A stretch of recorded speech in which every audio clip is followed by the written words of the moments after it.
श्री शिवाय दोस्तों, बांसोड़े का यह त्योहार इस वर्ष 2026 में किस दिन मनाया जाएगा? कुछ स्थानों पर इसे बांसोड़ा कहते हैं, कुछ बांसोड़ा कहते हैं। इसे शीतला पूजन के रूप में देखा जाता है। कुछ लोग शीतला सप्तमी करते हैं, कुछ लोग शीतला अष्टमी करते हैं। नाम अनेक हैं, दिन भी अलग अलग होंगे, क्योंकि कुछ लोग अलग दिन पर करते हैं, कुछ लोग अष्टमी पर, कुछ लोग सप्तमी पर। तो विस्तार से मैं समझाऊंगा कि यह बांसोड़े का विचार, मूल सिद्धांत क्या है। बसेड़ा होता क्या? हाँ, सभी जगह पर पूजन जो है वो माता शीतला का ही किया जाता है। तो यह पूजन क्यों आवश्यक है?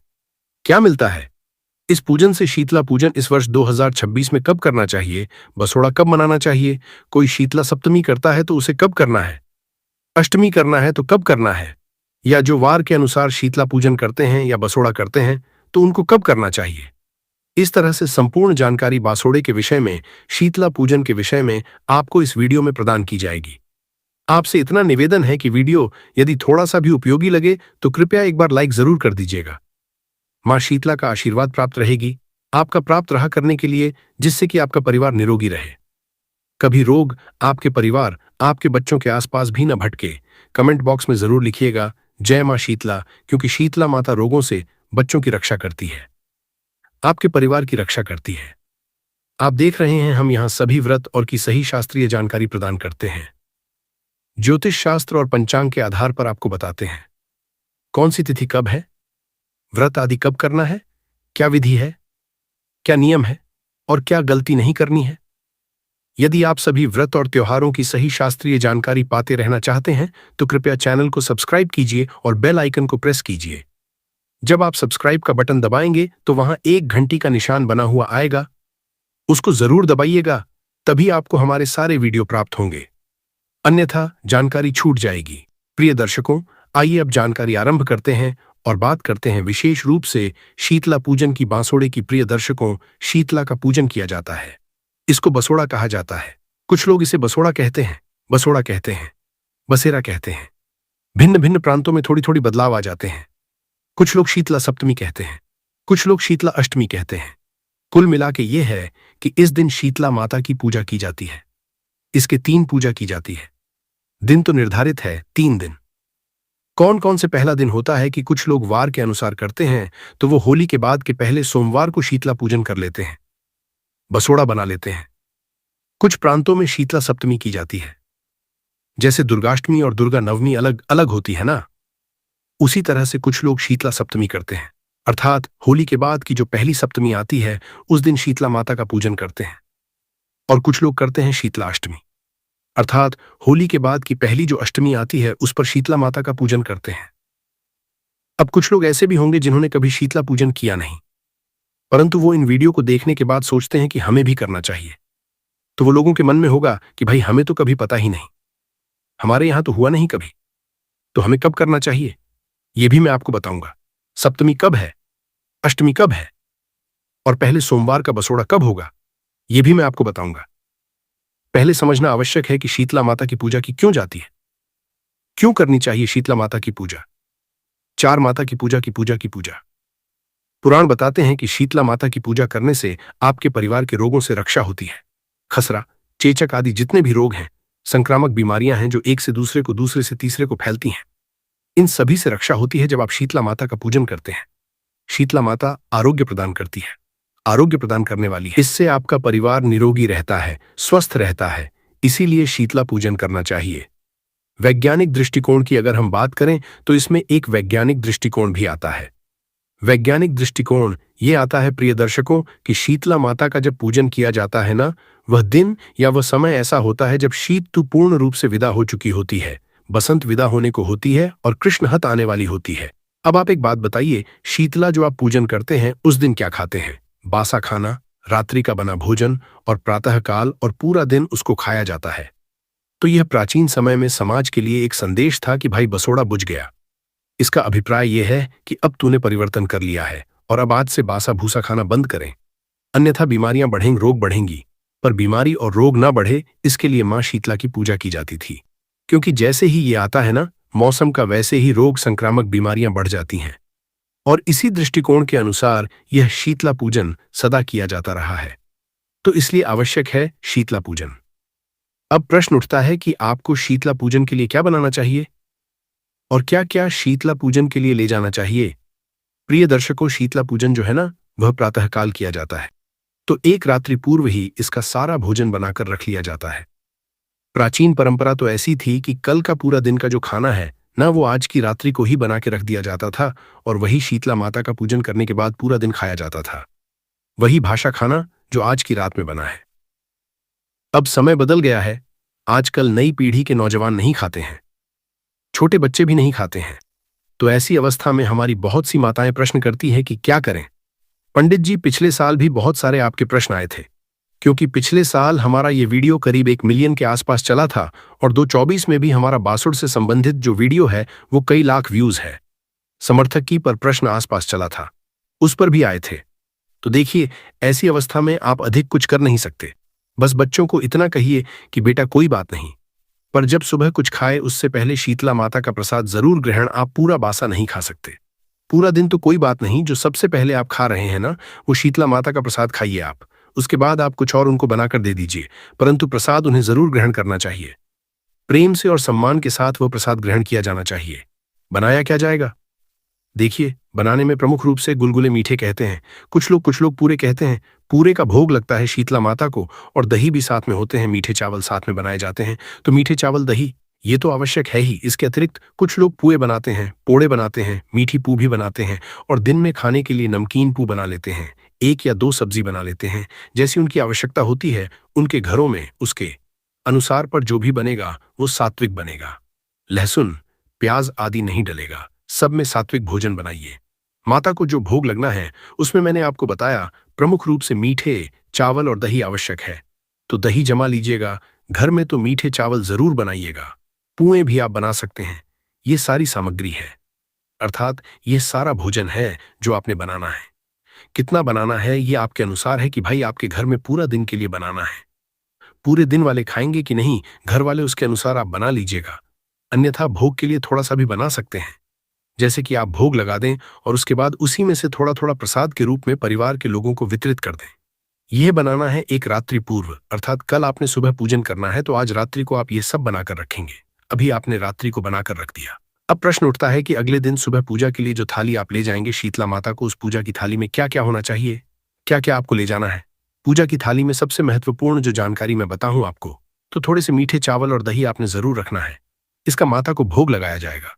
माता को तिलक करने के लिए हल्दी रख 1 लोटा रखना है जल का, उसमें थोड़ा सा लूनी घी। तो पहले तो लूनी घी होता था, वो डाल लेते थे। अगर आपके पास लूनी घी नहीं है तो मक्खन या मलाई आदि कुछ उस पर लगा लीजिएगा, रख लीजिएगा। 1 ढाल कटार और बकुले की जो माला आती है ना, जिसे कुछ लोग लुकड़े भी कहते हैं, लुकड़ी भी कहते हैं, गोबर की जो बनी होती है उसकी एक माला भी रखी जाती है। क्योंकि जब होलिका की पूजा करने आप जाते हैं ना, तो 3 मालाएं हमने बताई है होलिका के पूजन के दिन आपको रखनी है। मालाएं उस दिन प्रयोग में आ जाएगी। वैसे तो 5 मालाओं का विधान होता था। 1 माला जो है वो शीतला माता के पूजन के लिए रख दी जाती है बचा के होलिका पे। उसको आज आप शीतला पूजन के लिए ले जाएंगे तो बड़कुले की 1 माला हो गई भोग। मैंने बता दिया, मीठे चावल और दही का भोग लगाना है। 1 लोटे में जल और तिलक करने के लिए हल्दी रख लीजिएगा। कुछ लोग ठंडा दिया भी ले जाते हैं, अर्थात दीपक ले जाते हैं और उसको जलाते नहीं है। इसके अतिरिक्त बाजरा रख लीजिएगा, जो बोया जाता है वहां पर थोड़ा सा बाजरा रख लीजिएगा। और दक्षिणा, जो भी आप अर्पित करना चाहे ना, वो दक्षिणा ले जाइएगा माता के लिए। और ध्यान से 1 सिक्का जरूर ले जाना है। वो खजाना बोने की एक विधि बताएंगे हम आपको, जिसमें खजाना बोया जाता है वहां इसका प्रयोग होगा। ये खजाना आपकी संतानों को प्राप्त होता है। ये बताऊंगा आगे मैं कि कैसे खजाना बोना है। तो ये सभी सामग्री है जो आपने ले जानी है। इसको या तो आप कहीं नोट करके रख लीजिए या आप वीडियो को सेव कर लीजिए, क्योंकि बांसुड़े में अभी 2 दिन समय है। कहीं ऐसा ना हो कि आप भूल जाए, पर इसको कहीं ना कहीं आप नोट जरूर रख लीजिएगा। आटे की 5 या 7 लोई बना के भी ले जाई जाती है। अब ये अलग अलग प्रांतों में अलग अलग नियम है। कुछ प्रांतों में 5 लोई ले जाते हैं, कुछ प्रांतों में 7 लोई ले जाते हैं। और जो लोई बनाएंगे ना आप, उस आटे में नमक नहीं डालना है। ये फीके आटे की लोई बनानी है आप। तो इस तरह से आपने ये सारी सामग्री जो है थाली में सजा लेनी है। और सजा के यही सामग्री आपने अगले दिन, जिस दिन आपने शीतला पूजन करना है, उस दिन प्रातःकाल ले जानी। इसको ढक के ले जाने का विधान है। जो पुतला होता है ना बच्चे का, आपके यहाँ जो बच्चा हुआ होगा उसका पुतला ढक के ले जाया जाता था पहले तो, या अपन ने कोई कपड़ा भी ढक के लेकर जा सकते हैं। अब यहाँ पर प्रश्न उठता है कि पंडित जी कैसे जाना चाहिए, नहा के कि बिना नहाए। देखिए, मैं आपको यही कहूंगा कि नहा धो के जाना चाहिए। भगवान का पूजन, माता का पूजन, देवी का पूजन सदा नहा धो के ही होना चाहिए। प्राचीन समय में महिलाएं बिना नहाए चली जाती थीं। उस समय कुछ व्यवस्था ऐसी रही होगी, परंतु शास्त्रों में कहीं ऐसा नहीं है कि आपको बिना नहाए ही जाना है। शीतला पूजन के लिए आपको धो के जाना चाहिए। शुद्धि, सफाई, पवित्रता, ये सदा हमारे सनातन में जो भी पूजा होगी उसमें आवश्यक नियम है। तो आप नहा धो के ही आराम से जाइएगा। ऐसा नहीं कुछ लोग करते हैं कि बिना नहाए ही सुबह सुबह उठते हैं और चले जाते हैं, पर ऐसा करना नहीं चाहिए। तो इस तरह से स्नान आदि करके थाली सजा के स्वच्छ वस्त्र धारण करके उसके ऊपर पीलिया ओढ़ लीजिएगा। विशेष रूप से जो पीलिया की प्रथा है ना, यह आपके राजस्थान में, हमारे और हरियाणा की बात करें, मध्य प्रदेश के कुछ क्षेत्रों में, यूपी के कुछ क्षेत्रों में प्रचलित है। पीलिया ओढ़ के जाया जाता है। तो जो भी कपड़े पहने उसके ऊपर आप पीलिया ओढ़ लीजिएगा, थाली हाथ में लीजिएगा और उसके बाद आप पूजा के लिए जाइएगा। अब जिनके यहाँ पीलिया नहीं पहना जाता या जिनको नहीं पता है, तो उनके लिए आवश्यक नहीं है कि पीलिया ओढ़ के ही जाया जाए। आप सामान्य जो भी भारतीय वस्त्र है उन वस्त्रों को पहन के आराम से जा सकते हैं। जिनके यहाँ साड़ी पहनी जाती है वो साड़ी पहने, सूट पहने जाते हैं। वो सूट पहने पर वस्त्र पहन के, पवित्र वस्त्र पहन के स्नान आदि करके फिर आपको जाना है। अब इसमें पहले की परंपरा तो ये थी कि पूरा का पूरा परिवार अर्थात सभी दौरान या जेठानी या पास पास ही रहती थी या एक साथ ही रहती थी, तो सारा पूरा एक साथ ही परिवार जाता था। आजकल परिवार अलग अलग हो गए। एक भाई का ही है, दूसरे का ही है तो आप अकेले जा सकते हैं। आपका परिवार इकट्ठा रहता है तो आप एक साथ भी जा सकते हैं। उसमें कोई ऐसा नियम नहीं है। अब प्रश्न उठता है कि ये पूजा करनी कहाँ पर है। अगर आपके यहाँ पर शीतला माता का मंदिर है तो आपको ये पूजा शीतला माता के मंदिर में ही जाकर करनी चाहिए।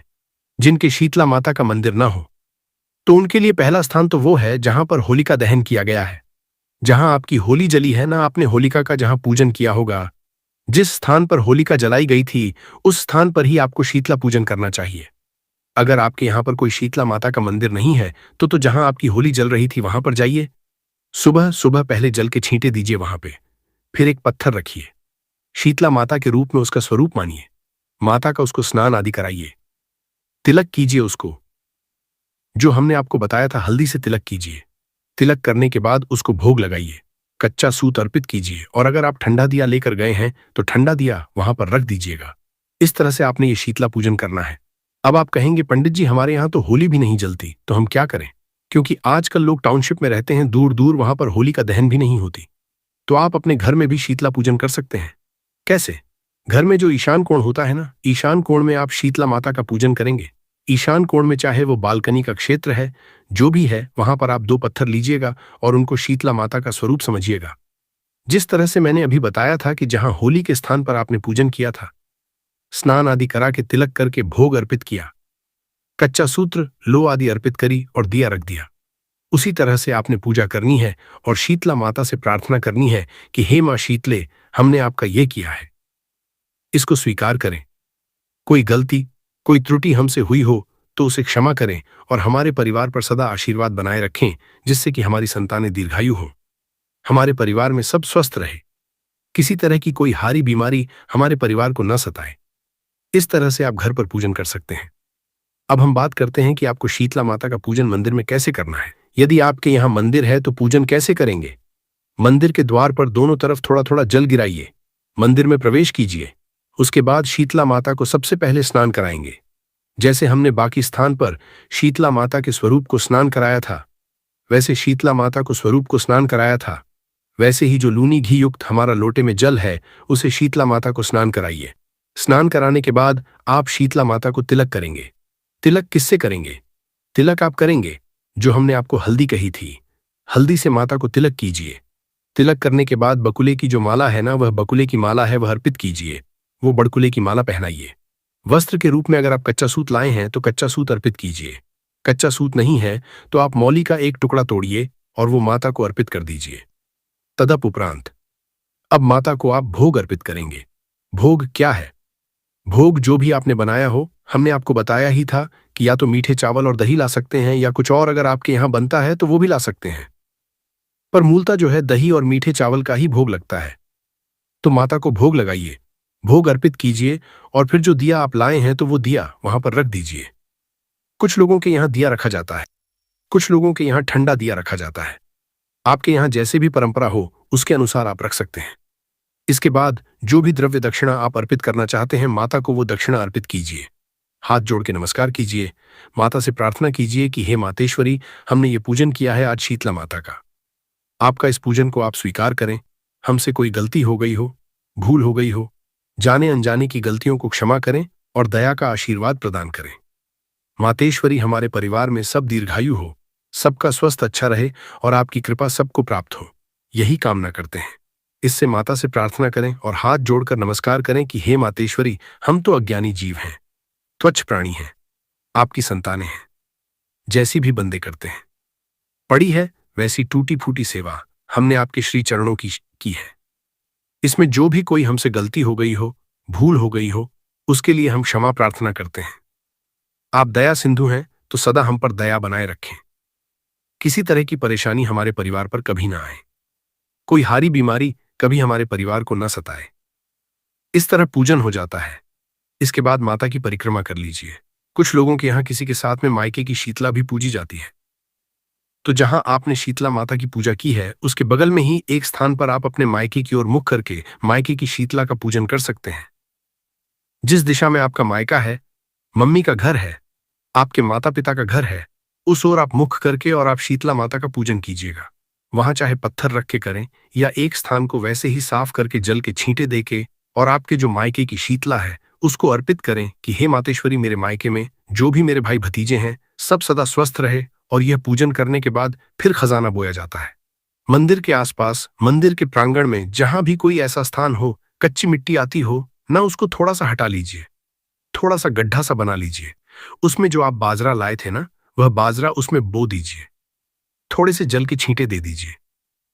और ऐसी मान्यता है कि यह जो बाजरा है यह खजाने के रूप में हमारी संतानों को, आपकी संतानों को प्राप्त होगा। मातेश्वरी खजाने के रूप में आपके संतानों को प्रदान करती है और कुछ प्रांतों में खजाना बोया जाता है। मैंने एक सिक्का बोला था ना, तो थोड़ा सा बाजरा और वो सिक्का मिट्टी के अंदर दबा दिया जाता है और माता से प्रार्थना की जाती है कि हे मातेश्वरी, ये खजाना हमारी संतानों को प्राप्त हो और इससे वो सदा प्रसन्न रहे, खुशहाल रहे, कभी उनके घर में धन की कमी ना आए। इस तरह से यह खजाना बोया जाता है। खजाना बोने के बाद थोड़ा सा विश्राम लें। विश्राम लेके और फिर आप अपने घर को आ जाए। घर को जब आएंगे ना, तो जो लोटा आप ले गए थे ना जल का, उसमें जल बचा के लाइएगा। वो सारा जल जो है वो माता को अर्पित नहीं कर देना है, थोड़ा सा जल उसमें से बचा लीजिएगा। जो बचा हुआ जल आएगा उस जल का पहले आप घर में आकर सभी पूरे घर में छिड़काव कीजिएगा। ये पवित्र जल है, ये हारी बीमारियों से आपके घर की रक्षा करेगा। आपके घर में यदि कोई नकारात्मक ऊर्जा आदि का प्रवाह होगा वहां नष्ट हो जाएगा और इस तरह आपका घर माता के आशीर्वाद सुरक्षित होगा। इस तरह से आपने ये जल छिड़कना है। जल आदि छिड़कने के फिर जो आपके पारिवारिक जन है ना, उनको आप जो भी आहार देंगे, नाश्ता देते हैं, जो भी देते हैं, तो पहले थोड़ा थोड़ा माता का प्रसाद दीजिएगा, प्रयास कीजिए। यदि सभी लोग नाश्ते में तो कम से कम जो रात्रि का बनाया हुआ भोजन है उसी को करें, उसके बाद ताज़ा कर लें। अगर इतना भी ना कर पाए तो थोड़ा थोड़ा प्रसाद सबको पहले जरूर दीजिएगा। शीतला माता के पूजन का जो रात्रि का बना हुआ है और उसके बाद जो भी वो खाना चाहे उसके अनुसार आप बना दीजिएगा। इस तरह से आपने ये पूजन करना है। पर ऐसे मनाया जाता है बसोड़ा, बसेड़ा या शीतला पूजन। अब प्रश्न उठता है कि शीतला पूजन इस वर्ष है कब और करना कब है। मैंने आपको 3 नियम बताए थे। कुछ लोगों के यहाँ शीतला अष्टमी होती है, कुछ लोग शीतला सप्तमी करते हैं और कुछ लोग पहले सोमवार को करते हैं। शीतला माता का पूजन तो जो लोग पहले सोमवार को शीतला पूजन करते हैं वो इस वर्ष शीतला पूजन कर सकते हैं। 9 मार्च को होली के बाद का पहला सोमवार पड़ेगा। होली जो है, होली का दहन 2 तारीख सोमवार को ही रहेगा। तो पहला सोमवार जो है वो 9 तारीख को होने वाला है। या तो आप 9 तारीख को शीतला पूजन करेंगे जो वार के अनुसार करते हैं। जो लोग शीतला सप्तमी करते हैं तो शीतला सप्तमी का त्योहार इस वर्ष मनाया जाएगा। मंगलवार को, मंगलवार 10 तारीख को शीतला सप्तमी रहेगी। पर अगर अष्टमी की बात करें तो सूर्य के मुख से अष्टमी रहेगी। 11 तारीख को शीतला अष्टमी रहेगी। तो शीतला सप्तमी 10 को है, 11 को अष्टमी है। पहला सोमवार 9 तारीख को है। अब प्रश्न उनका कि जो पहली बार कर रहे हैं, जिनको पता नहीं जी कि हमारे यहाँ कभी होता नहीं था, अब हम कब करें? तो देखिए, आप सप्तमी या अष्टमी से कुछ एक निर्धारित करें। मूलतः आप शीतला अष्टमी कीजिए। अष्टमी का जो दिन है उसको चुन लीजिए। इससे क्या है, सदा याद भी रहेगा कि हमें अष्टमी को करना है। वार में बड़ा कंफ्यूजन रहता है कि कब है वार, कब नहीं। तो अष्टमी जो आएगी, शीतला अष्टमी, वो रहेगी 11 तारीख को। 11 तारीख को आप शीतला माता का पूजन कीजिए। अब आप सोचेंगे कि कब हम पंडित जी करना कब है। शीतला माता पूजन मुहूर्त क्या रहेगा? देखिए, शीतला माता का पूजन ना प्रातःकाल से और 12 बजे के बीच में किया जा सकता है। सुबह सुबह मूलतः शीतला माता का पूजन किया जाता है। कुछ लोग 9-10 बजे भी करते हैं, पर 12 बजे के बाद शीतला पूजन नहीं, जितनी सुबह सुबह करते हैं लेंगे उतना अधिक कल्याणकारी रहेगा। था जन्म से ब्राह्मण होते हुए भी वह धार्मिक कार्यों से दूर रहता था। ना वह पूजा करता, न ध्यान, न जप, और ना ही किसी का सत्कार करता। वह मदिरापान और मांसाहार भी करता था और हमेशा अनैतिक कार्यों में व्यस्त रहता था। और वह ब्राह्मण दिन में खेत में काम करके पत्ते बेचकर अपनी जीविका चलाता था और रात में वेश्याओं के पास जाता था। इस तरह उसने अनेक वर्षों तक अपना जीवन इसी पापपूर्ण तरीके से बिताया। फिर एक दिन वह दुर्बुद्धि ब्राह्मण पत्ते इकट्ठा करने के लिए एक आरशी की वाटिका में पहुंचा और पत्ते तोड़ने लगा। तभी एक काले सर्प ने, जो काल के रूप में वहां उपस्थित था, उसे काट लिया। उसी समय उसकी मृत्यु हो गई। उसकी मृत्यु के तुरंत बाद यमराज के दूत वहां प्रकट हुए और उसकी आत्मा को लेने के लिए आए। वे उसे यमलोक ले जाने लगे। मार्ग में वह ब्राह्मण यमदूतों के सामने रोने और विलाप करने लगा। उसने कहा, हे दूतों, मुझे कहां ले जा रहे हो? मुझे छोड़ दो, मेरे प्राण बचा लो। लेकिन यमदूत बोले, अरे पापी ब्राह्मण, तेरे दुष्कर्म के कारण तुझे यह दंड मिला है। अब यमराज तुझे घोर नरक में डालेंगे। यमलोक पहुंचने पर चित्रगुप्त ने उस ब्राह्मण का पूरा लेखा जोखा प्रस्तुत किया। उन्होंने कहा, हे धर्मराज, इस ब्राह्मण ने अपने पूरे जीवन में केवल पाप किए हैं। इसने कभी कोई पुण्य कार्य नहीं किया। धर्मराज ने दूतों से कहा, हे दूतों, इस घोर पापी ब्राह्मण को नरक में डाल दो। इसे अपने कर्मों का फल भोगना होगा। यमदूत उस ब्राह्मण को नरक में ले गए और उसे भयंकर अग्नि में धकेल दिया। वह कई वर्षों तक नरक की यातनाएं सहता रहा। इसके बाद उसे अगले जन्म में बैल के रूप में जन्म मिला। बा का शरीर पाकर उसने भारी बोझ उठाने का कार्य किया। उसका मालिक उससे दिन रात काम करवाता था। जब उसकी शक्ति समाप्त होने लगी तो मालिक ने उसे एक लंगड़े आदमी को बेच दिया। वह लंगड़ा आदमी उस बैल का उपयोग अपने बोझ उठाने के लिए करता था। बैल ने 8 वर्षों तक उसकी सेवा की। फिर एक दिन वह बैल लंगड़े आदमी को लेकर एक ऊंचे पर्वत पर चढ़ा। अधिक परिश्रम और थकान के कारण वह बैल मूर्छित होकर गिर पड़ा और अंतिम सांसें लेने लगा। वहां खड़े लोगों को उस बैल पर दया आ गई। उन्होंने उसके मुख में पानी डालने का प्रयास किया। उसी भीड़ में एक पुण्यात्मा व्यक्ति भी था। उसने अपने पुण्य का थोड़ा भाग उस बैल को दे दिया। इसे देखकर अन्य लोगों ने भी अपने अपने पुण्य उसे देना शुरू कर दिया। उसी भीड़ में एक वेश्या भी खड़ी थी। सभी अपना पुण्य उस बैल को देकर उसका उद्धार करने का प्रयास कर रहे थे। यह देखकर उसने भी अपना पुण्य उस बैल को दे दिया। कुछ देर बाद उस बैल की मृत्यु हो गई। फिर उस स्थान पर यमदूत आए और उस बैल के शरीर से उस ब्राह्मण की आत्मा को निकालकर यमलोक ले गए। यमलोक पहुंचने पर उसे यमदेव के सामने प्रस्तुत किया गया। चित्रगुप्त ने जब उसका लेखा जोखा देखा तो वे चकित रह गए। वैश्या के द्वारा दिए गए पुण्य के कारण उसके सभी जन्मों के पाप नष्ट हो चुके थे। यमदेव ने कहा, हे ब्राह्मण, उस वैश्या ने तुझे अपना पुण्य देकर तुझ पर बड़ा उपकार किया है। उसी के पुण्य के असर से तुम्हारे सभी पाप नष्ट हो गए हैं, इसलिए अब तुम्हें फिर से मनुष्य जन्म प्राप्त होगा। इस तरह वह ब्राह्मण पृथ्वी पर एक उत्तम ब्राह्मण कुल में जन्म लेता है। उस महापुण्य के असर से उसे अपने पूर्व जन्म की सारी बातें याद आने लगती हैं। जब वह बड़ा होता है तो उसे यह ध्यान आता है कि पिछले जन्म में जब वह था तब एक वैश्या ने उसे अपना पुण्य दिया था। उसके मन में उस वैश्या के बारे में जानने की उत्सुकता जागती है। वह वैश्या का पता लगाकर उसके नगर में पहुंचता है। वहां वह वैश्या, जो अब बूढ़ी हो चुकी थी, उसे मिल जाती है। वह ब्राह्मण उसके सामने जाकर बार बार प्रणाम करता है और धन्यवाद देने लगता है।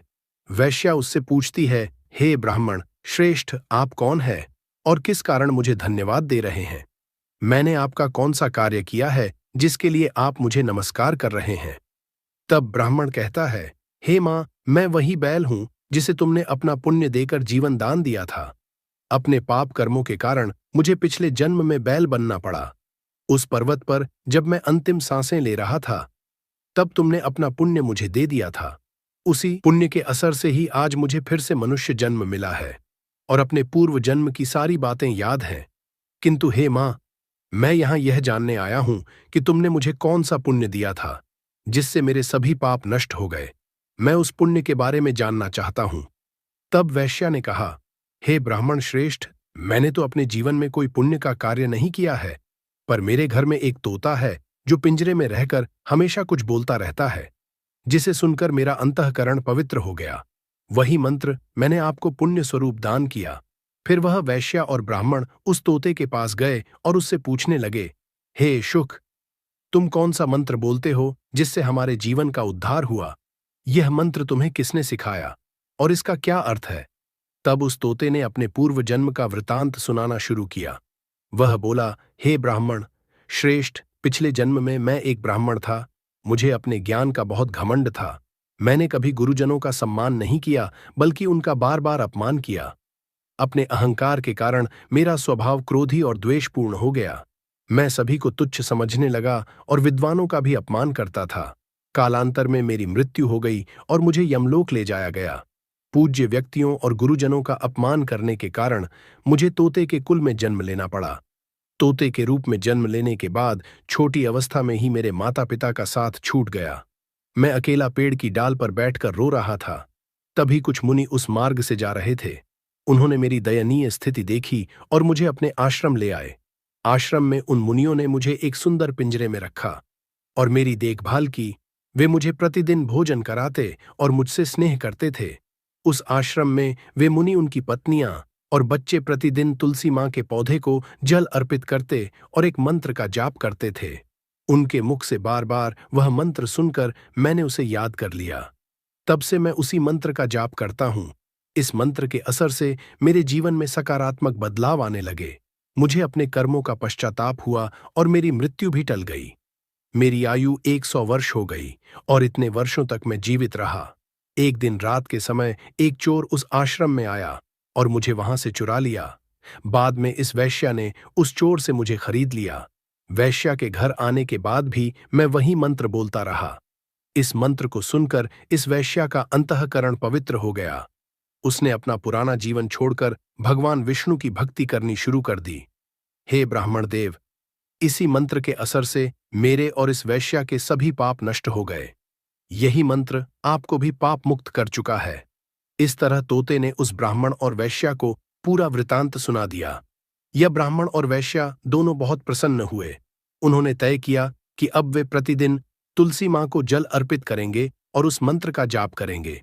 कुछ समय बाद उस ब्राह्मण, वैश्या और तोते ने मंत्र के असर से दिव्य विमानों में बैठकर विष्णु लोक की यात्रा की। भगवान विष्णु ने देवी लक्ष्मी से कहा, हे देवी, देखा आपने, केवल तुलसी मां के मंत्र के असर से उस तोते, वैश्या और ब्राह्मण के सभी पाप न हो गए।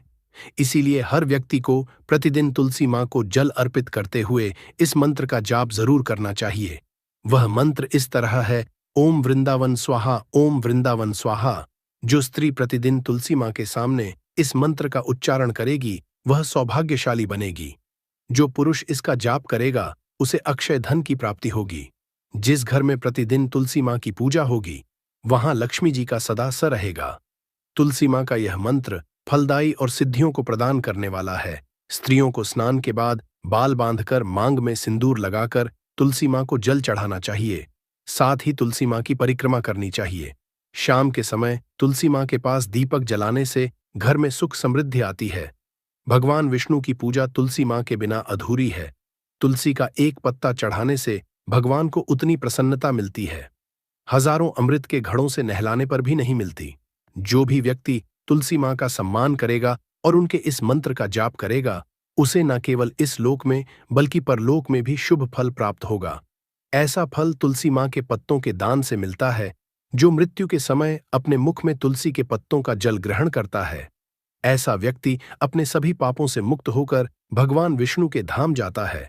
भगवान विष्णु कहते हैं, पूर्णिमा, अमावस्या, द्वादशी और सूर्य संक्रांति के दिन मध्याह्न काल, रात्रि और अशौच के समय तेल लगाकर बिना स्नान किए अथवा बिना हाथ पैर धोए रात्रि के वस्त्र पहनकर तुलसी के पत्ते तोड़ना महापाप होता है। श्राद्ध, व्रत, दान, प्रतिष्ठा और देव पूजा के लिए तोड़े गए तुलसी के पत्ते 3 रात तक पवित्र रहते हैं। तुलसी के पत्तों को बिना नष्ट किए उसके अग्रभाग को तोड़ना चाहिए।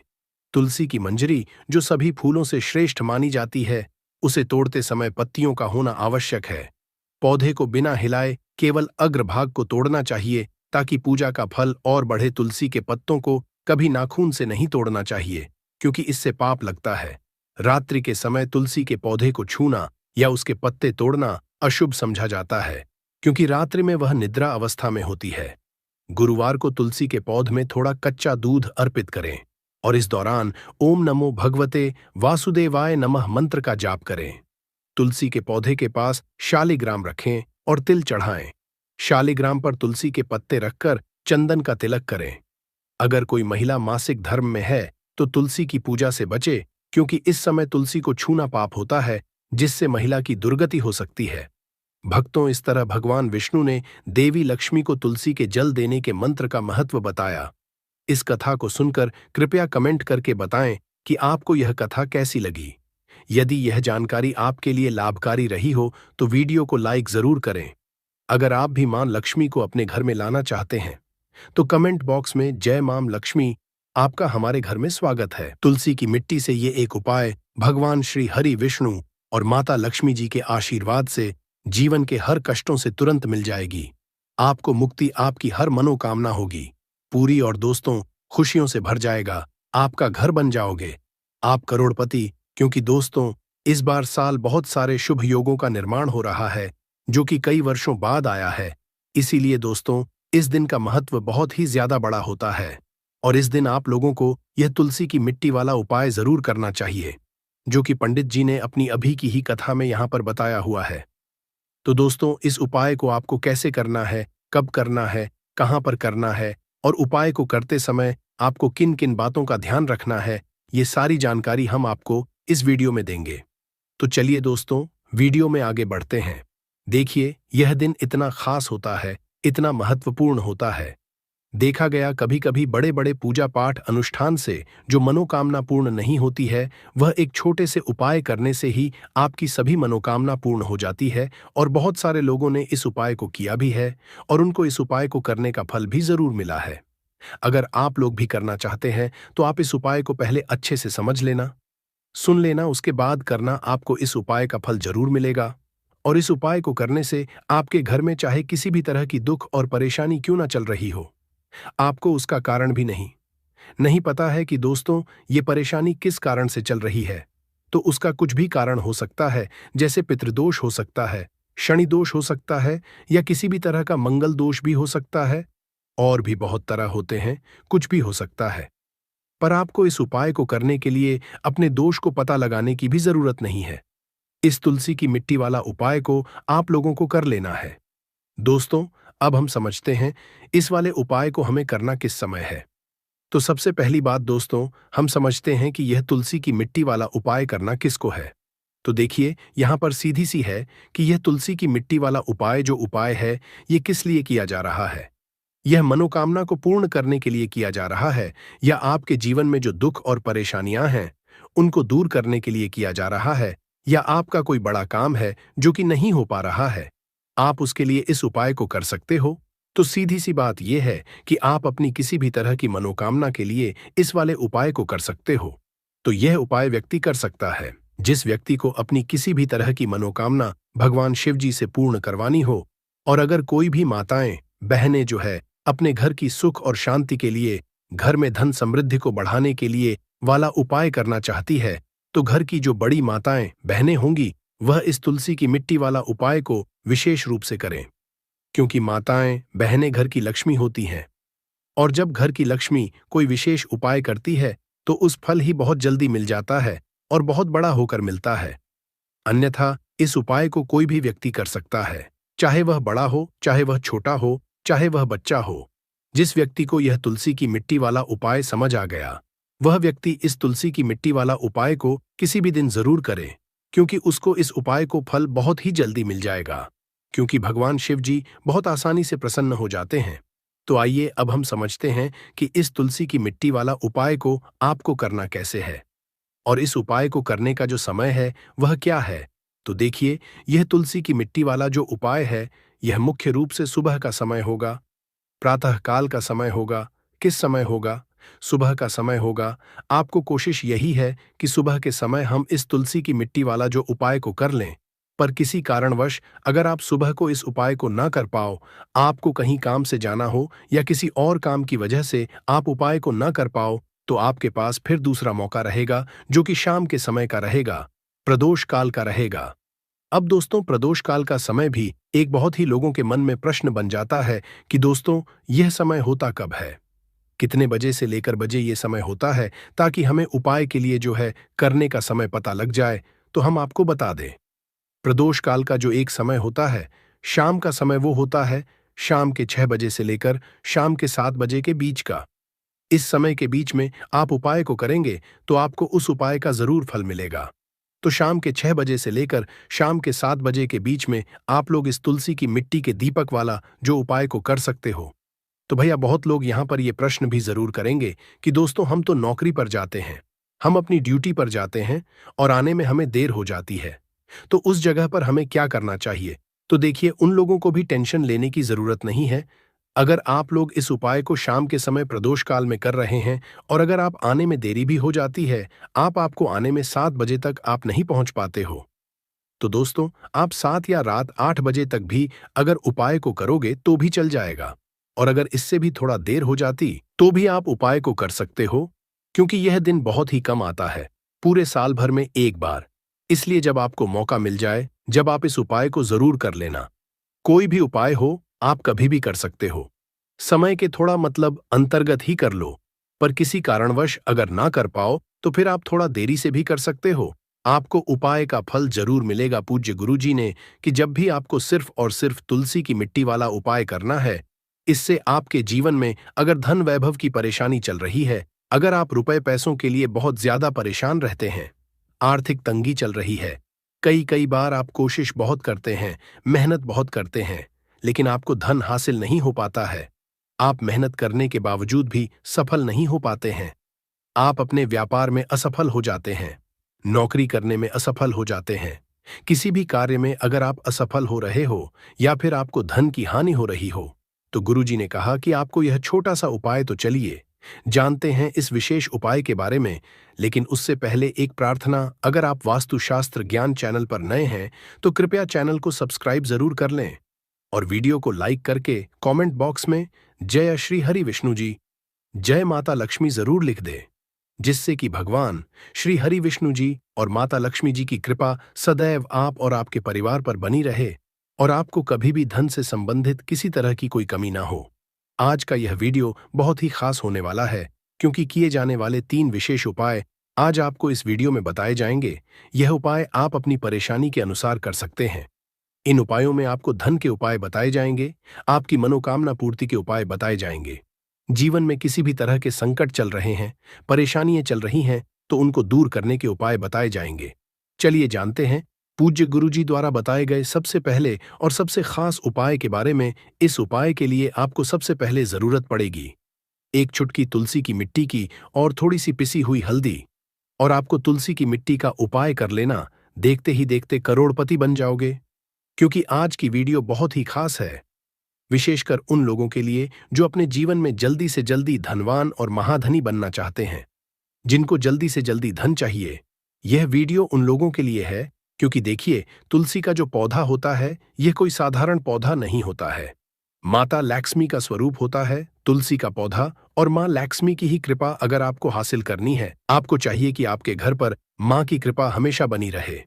तो मां लक्ष्मी को अगर प्रसन्न करना है, तो आपको सबसे पहले श्री हरि विष्णु को प्रसन्न करना होगा।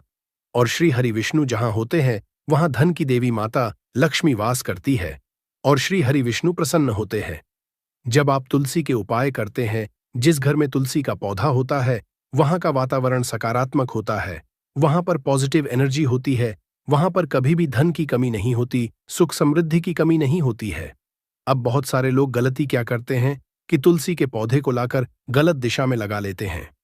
साथ ही साथ आप सभी जानते हैं कि यह मौसम ऐसा चल रहा है कि बहुत बार तुलसी का पौधा सूख जाता है। तो अगर आपके घर में भी अगर कोई भी एक ऐसा तुलसी का पौधा है जो सूख गया है, तो तुलसी के पौधे की सूखी लकड़ी का ऐसा उपाय आपको बताएंगे जो रातों रात आपके भाग्य को चमकाने का काम भी करेगा और महाधनी बनाने का काम भी करेगा। क्योंकि तुलसी के पौधे की सूखी लकड़ी ऐसा समझिए कि आपके जीवन में इस तरह से धन को लेकर आएगी, जिसके बाद आपने कभी कल्पना भी नहीं की होगी कि कभी आप इतना धनी भी बन जाएंगे। तो चलिए बात कर लेते हैं, कौन सा उपाय है, कैसे आपको करना है और किस समय आपको यह उपाय करना है। तो देखिए, उपाय को करने के लिए आपको तुलसी की सूखी लकड़ी लेनी है। कितनी? 7 तुलसी की सूखी लकड़ी लेनी है। चाहे तो तुलसी की जो एक लकड़ी होती है उसे 7 भागों में आप तोड़ लें। छोटा छोटा है ना, बहुत छोटी छोटी सी लकड़ियां आपको तुलसी की लेनी है। अब आपको क्या करवाना है, यहां पर लेना है आपको सूत या फिर सफेद धागा। सफेद कलर का धागा आप ले लें। ये जो सूत आता है जिसे हम मौली धागा कलावा बोलते हैं, वो आपको लेना है। अब आपको क्या करना है कि अच्छे से इन 7 तुलसी की लकड़ी को सूत या फिर सफेद धागे से बांध देना है। गोल गोल करके उसको 7 लकड़ी को आपको बांध देना है। बांधने के बाद 7 लकड़ी को आपको अपने घर के मंदिर में श्री हरि विष्णु जी के सामने रख देना है। न किस दिन अब एक देसी घी का दीपक आपको जलाना है। श्री हरि विष्णु के सामने दीपक जला देंगे। अब आपको ये मंत्र बोलना है। कौन सा मंत्र है? ओम नमो भगवते वासुदेवाय नमः। ओम नमो भगवते वासुदेवाय नमः मंत्र बोल लेंगे। इसके बाद आपको क्या करना है, थोड़ी सी हल्दी लेनी है और उस हल्दी के अंदर थोड़ा सा जल मिलाकर उसका तिलक आपको तुलसी जी के पौधे पर जो लकड़ियां हैं न 7 उसके ऊपर लगाना है, श्री हरि विष्णु को लगाना है हल्दी का ही। अब आपको क्या करना है, उन 7 लकड़ियों को अपने घर के मंदिर में ऐसे ही रखा रहने देंगे। अगले दिन शुक्रवार के दिन आपको 7 लकड़ियों को उठाना है और इसे अपनी तिजोरी में आपको रख देना है। कहां पर रखना है? जहां पर आप अपना धन रखते हैं, रुपया रखते हैं, पैसा रखते हैं। अब यह उपाय जब आप करते हैं तो यह समझ लीजिए कि श्री हरि विष्णु इतना ज्यादा आपसे प्रसन्न हो जाते हैं कि आपके जीवन से धन की कमी, गरीबी, पैसे, नाना ऐसी सारी परेशानियों को दूर कर देते हैं। जो लोग इस उपाय को करते हैं वह करोड़ों में खेलते हैं, करोड़ों में आप भी खेलेंगे। अगर यह उपाय आप पूरी सच्ची श्रद्धा के साथ किसी भी दिन कर लेंगे।